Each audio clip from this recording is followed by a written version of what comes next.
Você já olhou pela janela do carro, do ônibus e reparou naquela montanha distante, que até parece parada, mas quando você presta atenção, ela se move bem devagar em relação às árvores e prédios que estão bem mais perto de você. Por alguns segundos é como se o mundo virasse um quadro vivo preparado só para você. Tem gente que viaja só para isso. Paisagens que parecem ter moldura, uma verdadeira pintura em movimento. Claro, existe toda uma explicação científica e blá blá blá para isso, mas aqui não é um canal de ciência, é um canal de arte. E esse fenômeno também está na arte, quem diria? E talvez você nunca tenha pensado nisso, mas você provavelmente já viu e só não saiba o nome. É paralaxe. Oi, eu sou o Siley e bora ter uma conversinha. Jogos e obras figurativas sempre carregam um grau a mais de arte, enquanto trabalhos mais realistas tentam remodelar a realidade com fidelidade, luz, sombra, gravidade, perspectiva. Os jogos que apostam no simbolismo fogem do realismo e criam mundos próprios, mesmo que com características de nosso próprio universo. E é nessa distância que mora a magia. Ambientes memoráveis, personagens icônicos, tudo aliado à criatividade. Aqui entra, por exemplo, os gêneros como o plataforma, seja em 2D ou 3D, os melhores jogos desse gênero parecem pinturas em movimento. Cada take do cenário é pensado como um quadro vivo. Por isso, muitos títulos são jogados até hoje. Eles não dependem só de gráficos ou tecnologias da moda. Eles são arte. Quer prova? Pega Hollow Knight e Metroid Dread. Eles são lindos, mas são muito diferentes de Symphony of the Night ou de Super Metroid? Não, isso não é ruim. Significa que o gênero chegou tão cedo no seu ápice que continua forte. Ele não precisou evoluir como outros gêneros. Agora compara isso com um jogo como Silent Hill ou Dino Crisis. Foi gigante. Hoje não passa de um jogo datado. Jogabilidade travada, gráficos que não passam o teste do tempo. Tanto é que ninguém tenta replicar aquele estilo hoje em dia. Não estou falando aqui que são jogos ruins.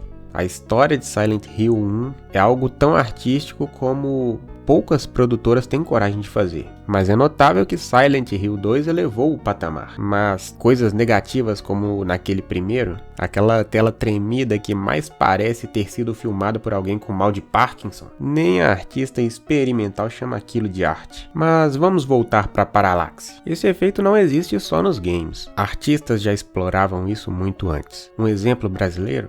Abraham Palatnik. Ele pegava luz, movimento, design e misturava com matemática e criatividade, criando obras que mais parecem estudos de corpos celestes.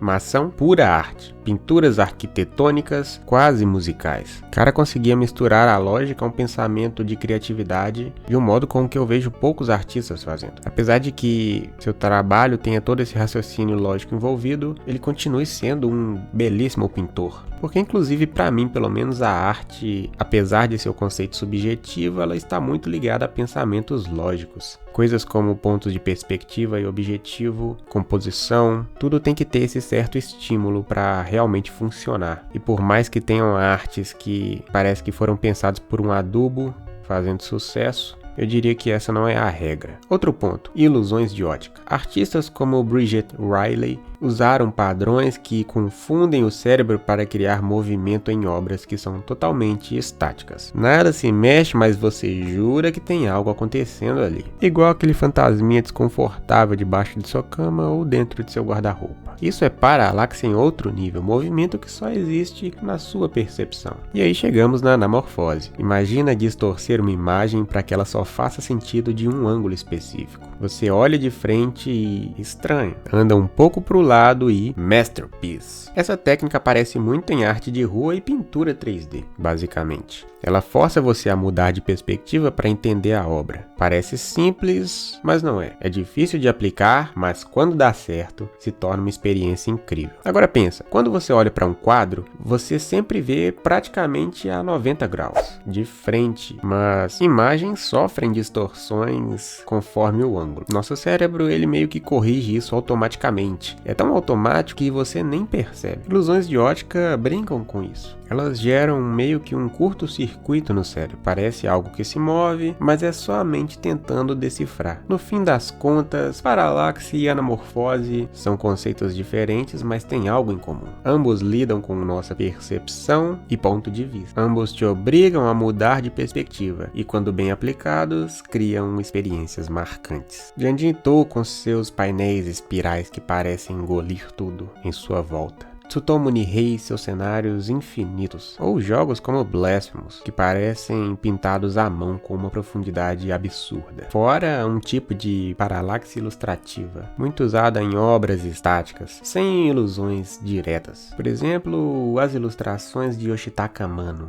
Separa as composições em camadas claramente visíveis. Primeiro plano, segundo plano, plano de fundo. Tudo isso aliado à escala e ao uso consciente da cor. O resultado? Uma sensação de movimento mesmo numa imagem totalmente parada. E no fim é isso. Paralaxes são camadas independentes que juntas criam a sensação de movimento. Como aquela montanha da janela lá do começo. Bem, Hunter, se você curtiu essa viagem, você já sabe. Deixa o like, compartilha, hypa, se inscreve, ativa aquele sininho.